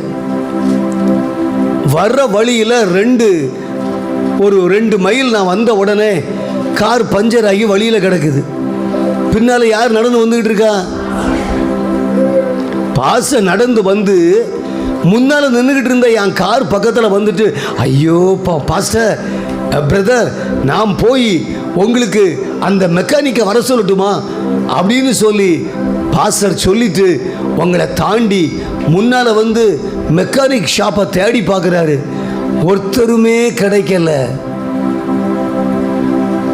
அப்போ நின்றுக்கிட்டு இருக்கிற நீங்கள் பாதி வழியில் யோசிக்கிறீங்க, அடடே பாஸ்டரை காரில் ஏற்றிட்டு வந்திருந்தா பத்திரமா வீட்டுக்கு போயிருக்கலாம் போலியே. பாஸ்டரை விட்டுட்டு 2 மைல் வந்துட்டோம், இப்போ வண்டியை வீட்டுக்கே கொண்டு போக முடியாமல் பஞ்சர் ஆகி வழியில் கிடக்குத. சொல்லுது புரியுதா உங்களுக்கு? புரியுதா? ஆமாம் ஆமாம், சரி கட்டப்படுகிறது, கவனமாயிருங்க. சரி கட்டப்படுகிறது, கவனமாயிருங்க. மற்றவன் மனைவி, மற்றவன் பிள்ளை, மற்றவன் ஐஸ்வர்யம், மற்றவன் ஆஸ்தி, கவனமா இருங்க, கவனமா இருங்க, கவனமா இருங்க. ரொம்ப கேர்ஃபுல்லா இருக்கணும். ஆண்டவர் சொல்லியிருக்காரு, அடுத்தவனுடைய மனைவியை தொடவே கூடாதான் பைபிள்ல. That is the commandment of God. ஆண்டவருடைய வார்த்தை அது. ரொம்ப கேர்ஃபுல்லா இருக்கணும். யோபு சொல்றாரு, அறியாம கூட ஒருத்தியை நான் அப்படி தொட்டிருந்தா என் மனைவி மற்றவனுடைய வீட்டுல மாவரைக்கட்டும் சொல்றான். அப்படிப்பட்ட ஒரு காரியம் என் வாழ்க்கையில சம்பவிக்கவே இல்லை என்கிறார். நல்லா கவனிங்க. மற்றவர்களுக்கு விரோதமாய், மற்றவர்கள் மேல இச்சை கொண்டு, மற்றவர்களுடைய அழகையோ, அவருடைய உடுத்துதலையோ, அவருடைய பணத்தையோ, ஆஸ்தியையோ, அவருடைய காரியங்களையோ நம்ம இச்சித்து ஆண்டவருக்கு பிரியமற்றவைகளை செய்யும் போது ஆண்டவர் அதற்கு சரி கட்டுகிறார். சரி கட்டுகிறார் இந்த பூமியிலேயே. அது செத்ததுக்கு பிறகு நடக்கிறது இல்லை, இந்த பூமியிலேயே. ஏன்? நீ நீதிமான், நீ நீதிமான். அங்க வந்ததுக்கு பிறகு உனக்கு கிடைக்கிறது பலன். அவருடைய கையில இருந்து உனக்கு பலன் வரணும். ஆனா நீ செய்யற தப்புக்கு பூமியிலேயே அறுத்து தீர்ப்பாய். ஆண்டவர் நம்மளை இன்னைக்கு காலையில எச்சரிக்கிறார். நல்லா கவனிங்க. தேவனுக்கு பிரியமற்ற காரியங்களை துணிகரமா நுழைந்து ஆண்டவருக்கு பிரியமல்லாத பாவங்களை, ஆண்டவருக்கு பிரியமல்லாத எண்ணங்களை, ஆண்டவருக்கு பிரியமல்லாத பார்வையை, ஆண்டவருக்கு பிரியமல்லாத அனுபவங்களை அல்லது சுபாவங்களை ஆண்டவர் அருவருக்கிறார். இங்கேயே அதற்கு காம்பன்சேஷன் உண்டு. He will not listen to any prayer. யார் ஜெபமும் உன்னை காப்பாத்தாது. நல்லா கவனிங்க. யார் ஜெபமும் உன்னை காப்பாத்தாது. பாஸ்டர் எத்தனை நாள் உபவாசம் போட்டு அழுது அழுது ஜெபம் பண்ணாலும் உன் பாவத்துக்குரிய தண்டனையை நீயே அறுத்து தீர்க்கணும். கவனம். அதைத்தான் பைபிள்ல போட்டிருக்குது. நீதிமானுக்கு பூமியிலே சரி கட்டப்படும். ஓ ஐயா, இது கீழே விழுற மாதிரி இருக்குமா? பின்னால் உள்ளது எப்படிங்க? எஸ். கவனிங்க. ரொம்ப முக்கியம், ரொம்ப ரொம்ப முக்கியம். ஆண்டவர் இன்னைக்கு நமக்கு கற்பிப்பது சரி கட்டப்படுகிறது. நீதிமானுக்கு பூமியில் சரி கட்டப்படும். பக்தி இல்லாதவனும் பாவியும் எங்க நிற்பான்? பக்தி இல்லாதவனும் பாவியும் எங்க நிற்பான்? நல்லா கவனிங்க. பள்ளிக்கூடத்தில் படிக்கிற பிள்ளைகளுக்குள்ளேயே இந்த காய்மகாரமும் கசப்பும் வந்துடுது. நல்ல மார்க் எடுக்கிற பிள்ளைகளுக்கு விரோதமாக மந்திரம் பண்ணுறவன் எத்தனை பேர் இருக்கான் தெரியுமா? அவனுக்கு வேலை கிடைக்கக்கூடாதுன்னு மந்திரம் பண்ணுறவன் எத்தனை பேர் இருக்கான் தெரியுமா? தன் பிஸ்னஸ் நல்லா இருக்கக்கூடாதுன்னு மந்திரம் பண்ணுறவன் எத்தனை பேர் இருக்கான் தெரியுமா? பக்கத்து கடைக்காரனுக்கு நல்லா இருக்கு, எனக்கு ஒன்றுமே இல்லை, அவன் நாசமாக போகணுன்னு அவனுக்காக போய் மந்திரம் பண்ணி தான் தான் நல்லா இருக்கணும்னு செய்கிறவன் இந்த உலகத்தில் இருக்கிறான். நல்லா கவனிங்க. கர்த்தர் சொல்றாரு, அவன் நீதிமான் அல்ல, அவன் துன்மார்க்கன். அவன் துன்மார்க்கன். அவனுடைய துன்மார்க்கத்தில் அவன் சாவான். எசேக்கியேல் 18 அதிகாரத்தில் ஆண்டவர் அழகாக சொல்லுகிறார், துன்மார்க்கன் தன்னுடைய பாவத்தில் சாகிறது எனக்கு பிரியம் இல்லை, அவன் மனம் திரும்பி பிழைப்பதுதான் எனக்கு பிரியம். ஆனாலும் அவன் அக்கிரமத்தில் செத்தா அவனுடைய பழி அவன் தலையிலேயே இருக்குன்னு சொல்றார் கர்த்தர். ரொம்ப கேர்ஃபுல்லாக இருக்கணும், ரொம்ப கவனமாக இருக்கணும். ஆல்ரைட், நல்லா கவனிங்க. இந்த காரியம் உங்களுக்கு விளங்கி இருக்கிறதுன்னு விசுவாசிக்கிறேன். விளங்கிட்டா உங்களுக்கு? யாருக்கெல்லாம் நல்லா விளங்கிருச்சு கை தூக்குங்க பார்ப்போம். கை தூக்கி ஆண்டவரே ஸ்தோத்திரம் சொல்லுங்க. விளங்கிருச்சா எல்லாருக்கும்? Right, very good. Put down your hand. இப்போ நாம் இன்னைக்கு பார்க்க போகிற முக்கியமான காரியம் தேவன் கையாளுகிற புத்தகத்தினுடைய காரியங்கள். சரிதானா? 3 புத்தகம் உங்களுக்கு சொன்னேன். ஜீவ புத்தகம், ஆட்டுக்குட்டியானவருடைய ஜீவ புத்தகம், ஞாபக புத்தகம். இந்த 3 புத்தகத்தையும் தேவனே கையாளுகிறார். ஆண்டவரே இந்த புத்தகத்தை எழுதுகிறார். ஆண்டவர் இந்த புத்தகத்தில் என்ன எழுதுறாருன்னு உங்களுக்கு நான் சொல்ல போகிறேன். ஆண்டவர் என்னத்தை தான் அப்படி இந்த புத்தகங்களில் எழுதி வைக்கிறார்னு சொல்லி சில காரியங்களை நம்ம இப்போது தியானிக்க இருக்கிறோம், கவனிக்க இருக்கிறோம்.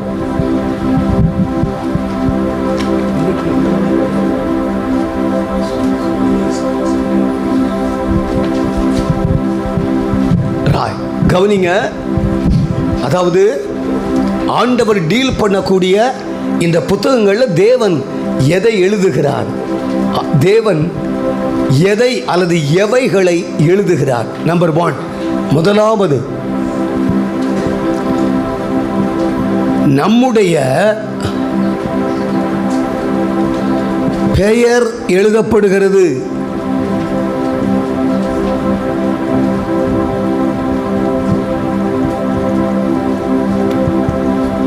ஆண்டவர் என்ன செய்யறாரா? நம்முடைய பெயரை எழுதி வைக்கிறார். சங்கீதம் 69:28. சங்கீதம் 69:28. படிமா. ஜீவ புத்தகத்திலிருந்து அவர்கள் பேர் கிறுக்கப்பட்டு போவதாக, நீதிமான்கள் பேரோடே அவர்கள் பேர் எழுதப்படாதிருப்பதாக அப்படின்னு தாவீது பாடுகிறார். நல்லா கவனிங்க. ஆண்டவர் தம்முடைய புத்தகத்தில் என்ன எழுதி வைக்கிறார் தெரியுமா? நம்முடைய பெயரை எழுதி வைக்கிறார். He writes down our name. நல்லா கவனிங்க. முக்கியமான ஒரு சத்தியத்தை ஆவியானவர் நமக்கு போதித்துக் கொண்டிருக்கிறார். He writes down our name. நம்முடைய பெயரை அவருடைய புத்தகத்தில் எழுதி வைக்கிறார் என்று வேதத்தில் எழுதப்பட்டிருக்கிறது. ஜீவ புத்தகத்தில் அவர்கள் பெயர் அல்லது அவருடைய பிள்ளைகளுடைய பெயர் எழுதப்படுகிறது.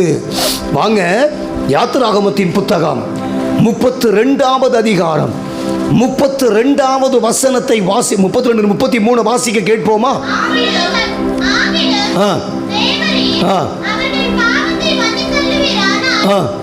மன்னித்தருளும், இல்லாவிட்டால் நீர் எழுதின உம்முடைய புத்தகத்திலிருந்து என் பேரை கிறுக்கி போடும் என்றான். வசனம் 33.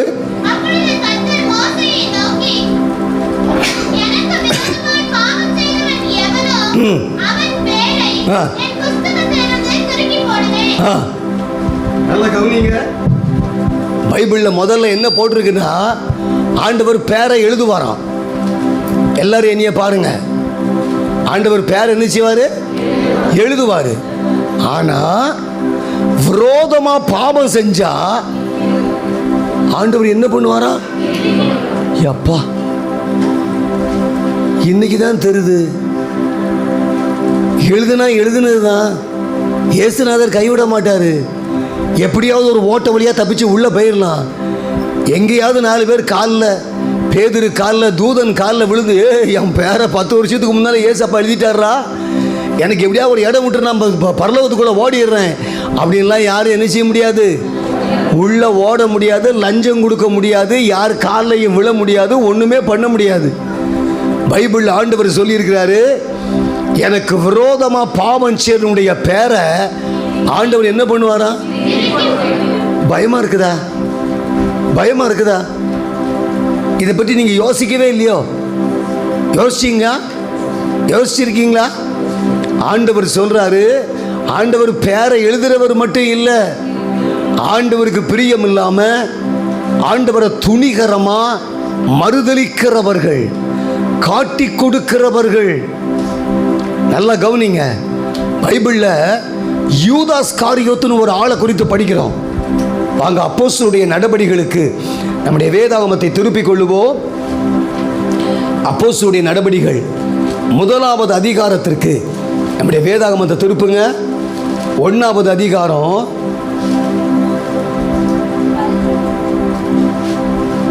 16வது வசனத்திலிருந்து படிங்க பார்ப்போம்.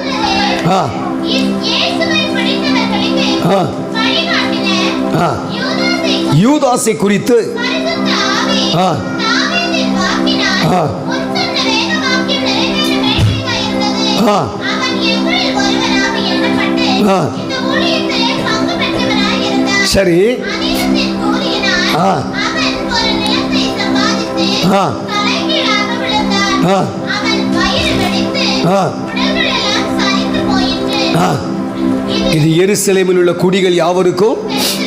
நல்லா கவனிங்க. ஆண்டவர் என்ன சொல்றாரு? யூதாஸ் காரியோத்து 12 பேர் மாதிரி அப்போஸ்தலனாகிய பேதுரு, அப்போஸ்தலனாகிய யோவான், அப்போஸ்தலனாகிய யாக்கோபு அப்படி பைபிளில் போட்ட மாதிரி யூதாஸும் தன்னுடைய பேருக்கு முன்னாலே என்ன போட்டிருந்தாரு? அப்போஸ்தலனாகிய யூதாஸ்னு போட்டிருந்தாரு. ஆனால் அந்த காரியம் நிறைவு பெறவில்லை. கடைசி வரைக்கும் அது நடக்கலை. ஏன் அது நடக்கலை அப்படின்னு பைபிளில் பார்த்தா ஆண்டவர் திட்டமாக நமக்கு எழுதி கொடுத்திருக்கிறார்.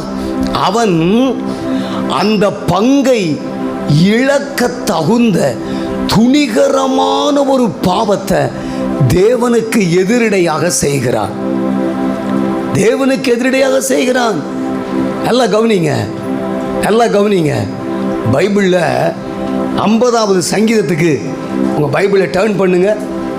சங்கீதங்களின் புத்தகம் 50வது சங்கீதத்துக்கு வாங்க. நீ உட்கார்ந்து உன் சகோதரனுக்கு விரோதமாய் பேசி உன் தாயின் மகனுக்கு அவதூறு உண்டாக்குகிறாய். செய்யும்போது மௌனமாய் இருந்தேன், உன்னை போல் நானும் இருப்பேன் என்று நினைவு கொண்டாய். கடிந்து கொண்டு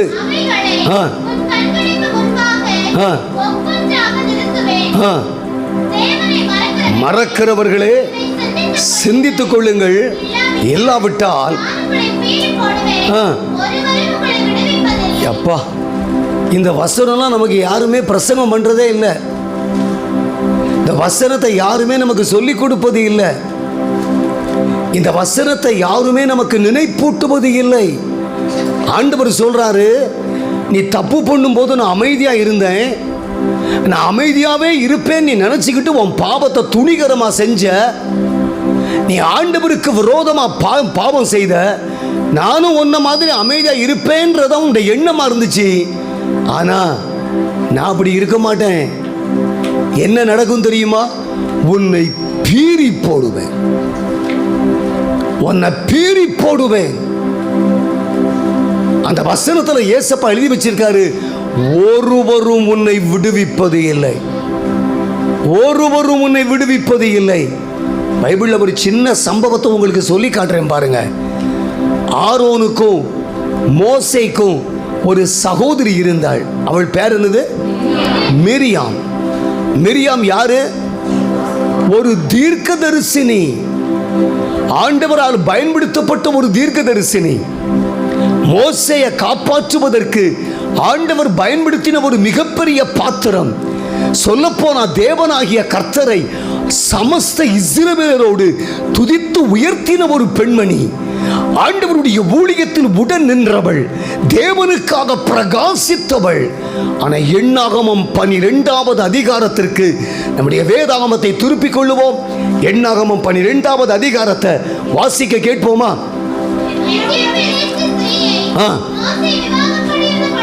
சரி.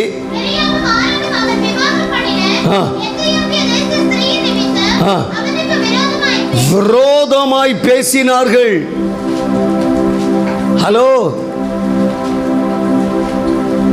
ஊழியக்காரங்களுக்கு விரோதமா பேசாதீங்க. பாஸ்டருக்கு விரோதமா பேசாதீங்க. அம்மாவுக்கு விரோதமா பேசாதீங்க. விசுவாசிகளுக்கு விரோதமா பேசாதீங்க. ரொம்ப கவனம், ரொம்ப கவனம். அந்த அதுக்கு கீழே அந்த வசந்த வாசிமா, கர்த்தர் மோசேயை கொண்டு மாத்திரம் பேசினாரோ, எங்களை கொண்டும் அவர் பேசினது இல்லையோ என்றார்கள். என்ன பண்ணாரா ஆண்டவர்? என்ன பண்ணாரு ஆண்டவர்? அங்க இருந்தாரா? இல்லையே. அங்க இருந்தது மோசேயும் மிரியாமும் ஆரோனும் தான் இருந்தாங்க. அங்க ஆண்டவர் இருந்ததாக வேதத்தில் எழுதப்படவில்லை. ஆனால் ஆண்டவர் சொல்றாரு, நான் அதை கேட்டேன், நான் அதை கேட்டேன். அப்படின்னா என்ன அர்த்தம்? நம்ம கண்ணுக்கு தெரியாமலேயே கர்த்தருக்கு பயந்த 2 பேர் ஒன்று சேர்ந்து பேசிக் கொண்டிருப்பதை ஆண்டவர் கவனித்து கேட்கிறார். ஆண்டவர் கவனித்து கேட்கிறார். யாருமே நம்ம கூட இல்லாம இருக்கலாம், யாருமே அதை கவனிக்கலன்னு சொல்லலாம். நான் இன்னைக்கு உங்களுக்கு ஒரு நல்ல காரியம் சொல்லி தர்றேன். தப்பி தெரியாம விசுவாசிக்கோ, மூப்பர்களுக்கோ, போதகருக்கோ, போதகருடைய குடும்பத்திற்கோ, வேற எந்த ஊழியக்காரர்களையும் குறித்து அவமரியாதையா அவமதித்து பேசினது உண்டானால் நீங்க அந்த காரியத்தை தேவனுடைய பிரசன்னத்தில் ஒப்புரவாகணும்னு ஆண்டவர் நமக்கு கற்றுக் கொடுக்கிறார். reconcile, ஒப்புரவாகிவிடு, ஒப்புரவாகிவிடு. பாஸ்டர் கிட்ட போ, அம்மா கிட்ட போ, விசுவாசி கிட்ட போ, உன்னை தாழ்த்து. ஐயோ, தெரியாம உங்களுக்கு விரோதமா அப்படி பேசிட்டேன் அண்ணே, அப்பா, அக்கா, அம்மா, உங்களுக்கு விரோதமா பேசிட்டேன். தங்கச்சி, அக்கா, உங்களுக்கு விரோதமா பேசிட்டேன், என்னை மன்னிச்சிருங்கன்னு உங்களை தாழ்த்தி நீங்கள் ஒப்புரவாக ஆண்டவர் நம்மை எச்சரிக்கிறார். நல்லா கவனிங்க. இந்த சம்பவம்லாம் நமக்கு தெரியும் தானே, நல்லா தெரியும் தானே. ஆண்டவர் மிரியாமை பார்த்து சொல்றாரு, அவ இப்படி பேசுனதுனால அவளை நான் தண்டிக்கணும்னு சொல்லி ஒரு பயங்கரமான தண்டனை அதே ஸ்பாட்ல அவளுக்கு வருகிறது. அப்படியே கண்ணை மூடி முழிக்கிறதுக்குள்ள அப்படியே கைகள் எல்லாம் அப்படியே குஷ்டரோகமாகி அந்த அகோரம் பாருங்களேன், அகோரம் பாருங்க, அது சகிக்கவே முடியல. மோசே மிரியாமை பார்த்துட்டு, ஐயோ, தன்னுடைய சரீரம் பாதியிலேயே அழுகி கீழே விழுந்து போன ஒரு பிண்டமாக, என் சகோதரியை நான் விட மாட்டேன் ஆண்டவரே, தயவு செய்து என் சகோதரியை பொறுத்து கொள்ளுங்க, என் சகோதரியை மன்னிச்சிருங்க, எனக்கு விரோதமாக தான் ஆண்டவரே பேசினா, என் சகோதரியை நான் மன்னிக்கிறேன், எனக்கு இறங்குங்கன்னு மோசே கண்ணீர் வடிச்சதுனால ஆண்டவர் மிரியாம தப்ப வச்சார், தப்ப வச்சார். அதுவும் ஆண்டவர் சொன்னாரு, 7 நாள் அவ எங்க இருக்கணும்? பாளையத்திற்கு வெளியே இருக்கணும். 8வது நாள் தான் அவன் பாளையத்துக்கு உள்ளே வரணும்னு சொல்றார் ஆண்டவர். ஆண்டவர் எப்படி டீல் பண்றார் பாத்தீங்களா? ஆண்டவர் எப்படி சரி கட்டுறாரு பாத்தீங்களா? ஆண்டவருடைய நியாய தீர்ப்பு எப்படி இந்த பூமியில வெளிப்படுது பாத்தீங்களா? ரொம்ப கவனமா இருக்கணும், ரொம்ப கவனமா இருக்கணும். என் அன்பு கர்த்தருடைய பிள்ளைகளை ரொம்ப கவனமா இருங்க, ரொம்ப கவனமா இருங்க. பல ஆண்டுகளுக்கு முன்பு ஒரு முறை ஒரு செய்தியில் மோகன் அண்ணன் இந்த சம்பவத்தை சொல்லியிருக்காங்க. என்ன தெரியுமா? அவங்க குடும்பத்தில் மோகன் அண்ணன், மோகன் சிலாசர் அங்கிள் இருக்காங்கல்ல, அவங்களுடைய குடும்பத்தில் வயலில் ஒரு நாள் ஒரு புறத்தியானுடைய மாடு வந்து மேய்ந்ததை அவங்க கூட பிறந்தவங்க கண்டுபிடிச்சி, இதை நம்ம மாடு இல்லை, டெய்லி இந்த மாடை துரத்திக்கிட்டு இருக்கோம், அந்த மாடு டெய்லி வந்து நம்ம வயலில் மேயுதுன்னு சொல்லி குடும்பத்தில் உள்ளவங்க அவ்வளோ பேரும் சேர்ந்து அந்த மாட்டை பிடிச்சி ஒரு மரத்தில் கைத்தை வச்சு கட்டி உயிரோட மாட்டினுடைய தோலை உரிச்சாங்களாம். உயிரோட அந்த மாடு கதறி கதறி கதறி அப்படி செத்து போச்சான். இந்த சத்தத்தை ஆண்டவர் கேட்டார். ஆண்டவர் கேட்டாரு. என்ன ஆச்சு தெரியுமா? அடுத்த தலைமுறை, இப்போ நான் அப்பான்னு வைங்களேன், எனக்கு பிறக்கிற பிள்ளை எப்படி பிறக்கும் தெரியுமா? ஆட்டு கால் மாதிரி, மாடுனுடைய கால் மாதிரியே காலும் கையும் பிறக்கும்.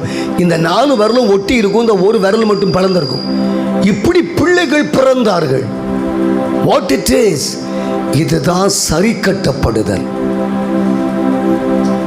என் அன்பு கர்த்தருடைய பிள்ளைகளை ஜாக்கிரதையா இருக்கணும், கவனமா இருக்கணும், ரொம்ப விழிப்பா இருக்கணும், எச்சரிக்கையோடு இருக்கணும். ஆண்டவர் பூமியிலேயே சரி கட்டி விடுகிறார். ரொம்ப கவனமா இருக்கணும், ரொம்ப கவனமா இருக்கணும். ஆண்டவர் ஜீவ புத்தகத்தில் பேர் எழுதுறாரு அப்படின்னு உங்களுக்கு சொன்னேன். பேரை எழுதுறது மட்டும் இல்லை, ஆண்டவர் பேர் என்னவும் செய்வாரா? கிறுக்கியும் போட்டுருவாரு. யாருடைய பேரை கிறுக்குவாரு? எனக்கு விரோதமாய் பாவம் செய்தனுடைய பேரை என்ன செய்வேன்? கிறுக்கி போடுவேன்னு கர்த்தர் சொல்றார்.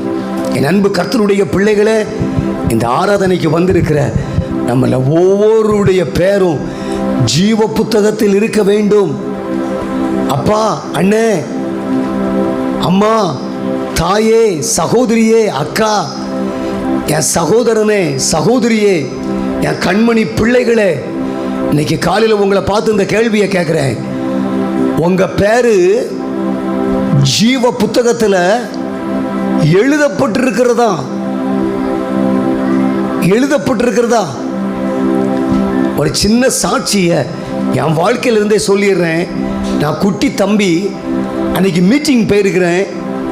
முன்னால் வரிசையில் உட்கார்ந்துருந்தேன். அழுது அழுது ஆண்டவருடைய பிரசன்னத்தில் என் பாவங்களை அறிக்கையிட்டேன். ஏசப்பா எனக்காக சிலுவையில் மரித்து அவரே தியாகமாக ஒப்பு கொடுத்த அந்த காரியத்தை விசுவாசித்து என் வாழ்க்கையில் அவருக்கு இடம் கொடுத்தேன். அன்னைக்கு ராத்திரி வீட்டில் வந்து நான் தூங்கிக்கிட்டு இருக்கும்போது எங்கள் ஆலயத்தில் ஆண்டவர் வந்திருக்கிறார். 6 வயது எனக்கு அன்னைக்கு. 6 வயசு பிள்ளைங்க யாராவது இங்கே இருக்கீங்களா? 6 வயசு பிள்ளை, 6 years old children, 6 வயசு யாருமே இல்லையா?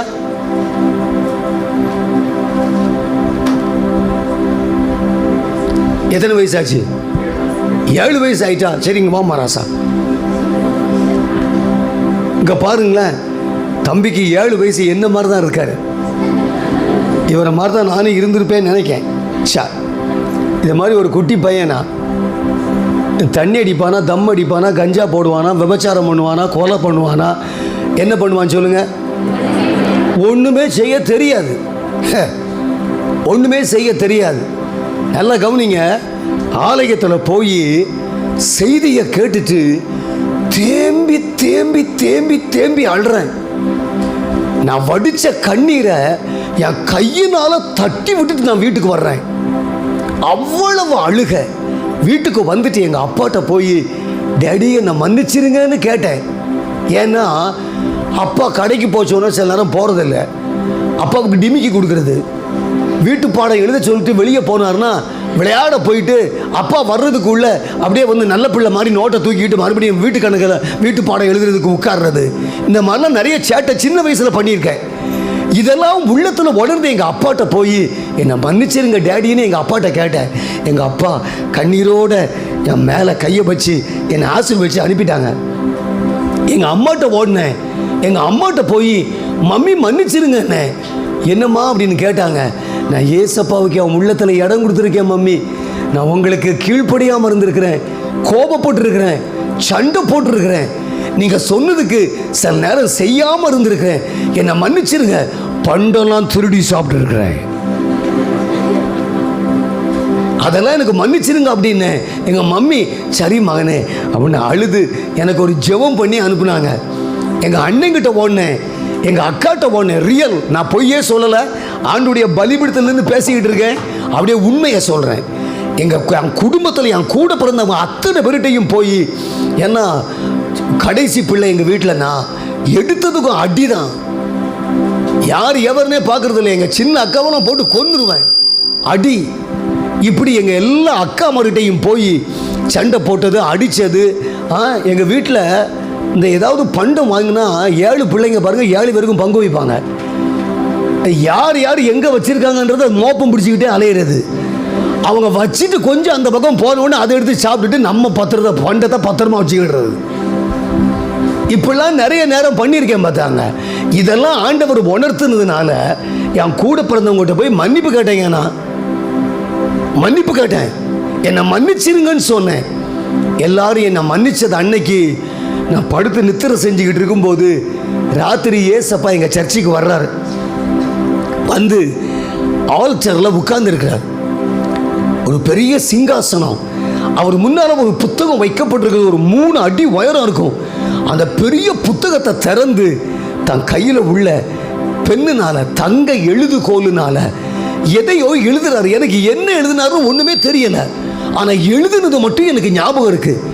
அடுத்த நாள் காலையில் விழிச்ச உடனே எங்கள் மம்மி கிட்ட ஓடி போய் நேற்று ராத்திரி இந்த சொப்பனத்தை கண்டேன்னு எங்கள் அம்மாட்ட சொன்னேன். எங்கள் அம்மா என்னை கட்டி அணைத்து கொண்டு, மகனே, ஏசப்பாவுக்கு இருதயத்தில் இடம் கொடுத்து அவரை ஏற்றுக்கொண்டவர்கள் எத்தனை பேர்களோ அவங்க பேரை ஜீவ புத்தகத்தில் ஏசப்பா எழுதி வைக்கிறார், உன் பெயர் ஜீவ புத்தகத்தில் எழுதப்பட்டிருக்குதுன்னு சொல்லி கொடுத்தாங்கங்க. என் அன்பு தகப்பனே, உங்க பேரு ஜீவ புத்தகத்தில் எழுதப்பட வேண்டும். இல்லைன்னா அங்கே ஊருக்கு போனால் அங்கே போய்கிடுவேன், இங்கே வந்தால் கோயிலுக்கு வந்துக்கிடுவேன், அங்கே போனால் அங்கே செய்வேன், இங்கே போனால் இங்கே செய்வேன், அந்த ஊருக்கு போனால் அவங்களுக்கு செய்வேன், இங்கே வந்தால் இவங்களுக்கு செய்வேன். நோ டியர், அப்படி முடியாது. ஆண்டவர் பைபிளில் சொல்லியிருக்காரு, 2 நினைவுகளால் குந்தி குந்தி நடக்கிறவர்கள் ஆண்டவருக்கு பிரியமில்லாதவர்கள். கர்த்தர் தெய்வமான கர்த்தரை பின்பற்று, பாகால் தெய்வமான பாகாலுக்கு பின்னால போய்கிட்டே. நல்ல கவனிங்க, உங்க பேரு ஜீவ புத்தகத்தில் எழுதப்பட வேண்டும். இன்னைக்கு காலையில் இந்த ஆராதனையில் இருக்கிற ஒருவருடைய பெயர் கூட தவற விடப்படாமல் அத்தனை பேருடைய பெயரும் ஜீவ புத்தகத்தில் எழுதப்படணும்ன்ற ஆதங்கத்தோடு பேசிக் கொண்டிருக்கிறேன். அப்பா, அம்மா, என் அன்பு மகளே, மகனே, என் அருமை கண்மணி பிள்ளைகளே, உங்க பேரு ஜீவ புத்தகத்தில் எழுதப்பட வேண்டும். உங்க பேர் எழுதப்படாம பரலோகத்துக்கு போக முடியாது. அப்பா போறாரு, நம்மளை கூட்டிட்டு போயிருவாரு நினைக்காதீங்க. நோ டியர், முடியாது. பாஸ்டர் போறாங்க, பின்னால சட்டையை பிடிச்சுக்கிட்டு போயிடலாம் அப்படின்னு நினைக்காதீங்க. பாஸ்டர் சட்டையை பிடிச்சுக்கிட்டு உள்ள போக முடியாது. ஆண்டவர் சொல்றாரு, உன் பேரு ஜீவ புத்தகத்தில் எழுதப்பட வேண்டும். ஒருவேளை யாராவது இந்த கூட்டத்திற்கு நடுவில், ஐயா, என் பேரு ஜீவ புத்தகத்தில் எழுதப்பட்டிருக்கிற ஒரு உறுதிப்பாடு, ஒரு நம்பிக்கை எனக்கு இல்லைன்னு உங்க இருதயத்தில் உணர்வீர்களானால் இந்த ஆராதனையில் கர்த்தருடைய கையில் உங்களை ஒப்பு கொடுக்க போறீங்க. ஏசப்பா, என் பாவங்களை மன்னிச்சு, என் அநியாயங்களை பொறுத்து, என் அநீதங்களை பொறுத்து, என் மீறுதல்களை மன்னிச்சு என்னை உங்க பிள்ளையா ஏற்றுக்கொள்ளுங்கப்பா. ரத்தத்தினால என்னை கழுவுங்க. என் சிந்தைய, என் கண்களை, என் கேள்வியை, என் உதடுகளை, என் உள்ளத்தை, என் கைகள் கால்களை, என் உச்சம் தளர்ந்து உள்ளங்கால் வரைக்கும் என்னை கழுவி தூய்மையாக்குங்கன்னு கர்த்தருடைய கையில் ஒப்பு கொடுங்க. அதுதான் ஜீவ புத்தகத்தில் பேரெழுதப்படுகிறதற்கு காரணமாக இருக்கிறதுன்னு கர்த்தர் நமக்கு எழுதி தந்திருக்கிறார். முதலாவது ஆண்டவர் ஜீவ புத்தகத்தில் பெயரை எழுதுகிறார். அவருக்கு விரோதமாய் பாவஞ்சீனுடைய பெயரை ஜீவ புத்தகத்திலிருந்து கிறுக்கி போடுகிறார். கவனமா இருங்க. என் பெயர் எழுதப்பட்டிருக்குதுன்றதுனால நீங்க எப்படியும் வாழலான்னு இல்லைங்க. ஹலோ அண்ணே, அக்கா, கவனிங்க. உங்க பெயர் ஜீவ புத்தகத்தில் எழுதப்பட்டிருச்சுன்னா நீங்க கண்டிப்பா நித்திய ஜீவனுக்கு போயிடுவீங்கன்ற கேரண்டி இல்லைங்க. அதுக்கு உகந்த ஒரு வாழ்க்கையை இந்த பூமியில நீங்க வாழ்ந்து காட்டணும். அப்பந்தான் அங்க இடம், அப்பந்தான் அங்க உள்ள என்ட்ரி, அங்க உள்ள மற்றபடி பிரவேசிக்க முடியாது. ஆண்டவர் அந்த காரியத்தை குறித்து நம்ம கவனமாக இருக்கும்படி நமக்கு போதிக்கிறார். தேங்க்யூ மானே. நம்பர் 2, ஆண்டவர் ஜீவ புத்தகத்தில் அல்லது தம்முடைய புத்தகத்தில் என்ன எழுதுகிறார் அப்படின்னு பார்க்கும்போது சங்கீதங்களின் புத்தகம் ஒரு சின்ன என்றுவார். ஓகே,